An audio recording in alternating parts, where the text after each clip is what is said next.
So my client Julian just finished a deload and is onto a new training program. So I thought I'd take the opportunity to run you through why we ended up with the training program we did for him and what are all the decisions and variables that go into ending up with a plan, something like this. So at the moment he is looking something like this. We are sitting at around mid 90 kilos sort of thing. We've put on about a bit under 10 kilos of weight since his comp. Still looking pretty lean. So we assess the areas of improvement that need to happen. So from the back, looks like we have very significant rear delts.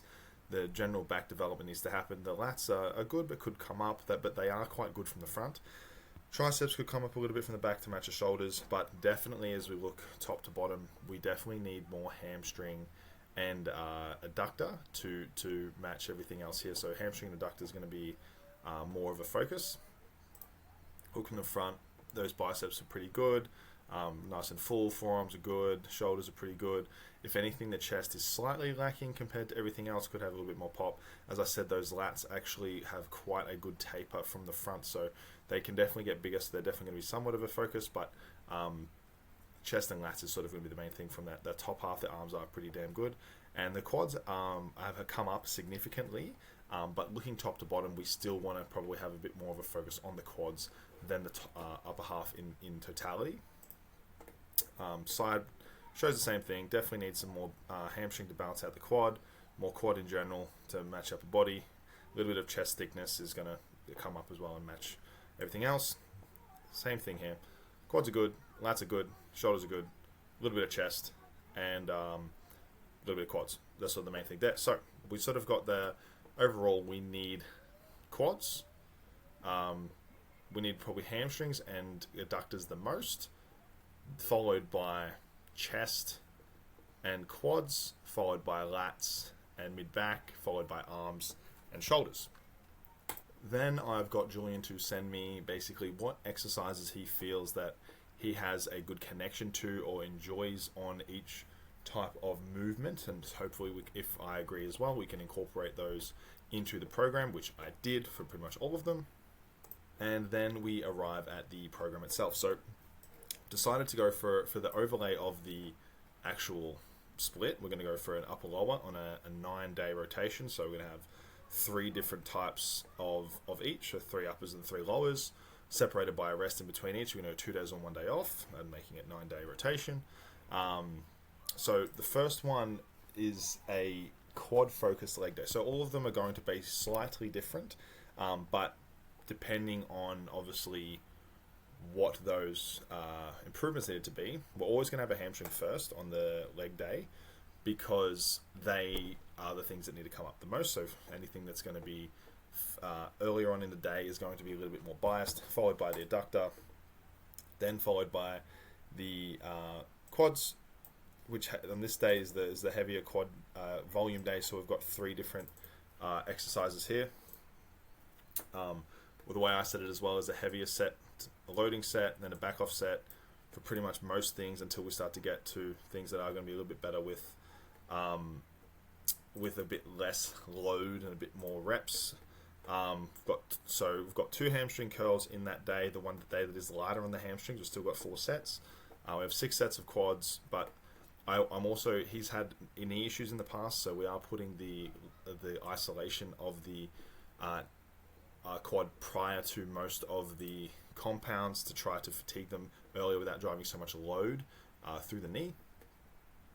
Essentially here, it's just sort of like hamstring to warm up the knee, / also we want to improve that first. Adductor, similar concept. Leg extension, obviously warm up the knee, drive the quad. This is the quad day. Low leg press, that's the main compound, followed by a unilateral to also create stimulus either side to make sure we're not creating imbalances, followed by another 2 sets of hams, followed by calves. And then we're going into the first upper, which is going to be mainly chest. All of these exercises are from the ones that he liked, but we also have to keep in mind, for chest as well, we've got 3 different main planes of motion where incline, flat, and decline. So when we have a flat machine fly, we're also going to go an incline chest press with a bodyweight dip, which is going to be our decline. Then we have a pronated lat pull down, which is wasn't a massive fan of, but now I'm actually starting to incorporate them more, simply to get that scapular movement up and out and spreading rather than always moving in that sort of frontal plane. And I've found that it does create a better image when we are in that front relaxed, able to flare those lats a lot more, and create a little bit better upper back. Even though it's not as isolating on the lat itself, it does allow everything to move as it should, and you're not just always doing that same forward and back motion. Chest supported machine row, just a general middle back encompassing row. And then we always finish with the shoulder isolation, tricep, bicep at the end of the upper day. So this is the day's more chest. So we've got 6 sets of chest, just 2 of lats, 2 of back, right? Then we rest. Now into the hamstring lower. So on this day, we're still starting with a hamstring curl, but now we're also then heading into a hip hinge variation. So heavily focusing on the hamstrings on this day. And then into an adductor leg press is one of the only days that I don't put the leg extension first, because this is a leg press, an adductor based leg press, which means I want it to be high and wide. And I don't want the quads to be the main thing that fatigues first. I do want the adductors to be fatigued first if we can, more than anything else anyway. So we have that. Then we go into the extension, and then superset with the sissy squat. So that's sort of our main quad actual tension and activation stimulus there, followed by the calves. Now back upper, obviously going to be starting with the back, single arm pull down, really going to focus on the lats, an isolateral row, so it's more of a, rather than being a little bit higher, it's going to be a little bit flatter, so it's going to work a little bit more of the upper lat, the lat that attaches to the spine in the middle rather than one that attaches sort of more to the hip.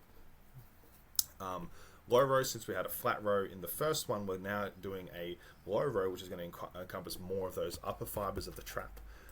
Incline dumbbell followed by decline press. We're going to incline and decline, which means that on the mixed upper we are going to have a flat based chest movement, which is going to be a cable fly.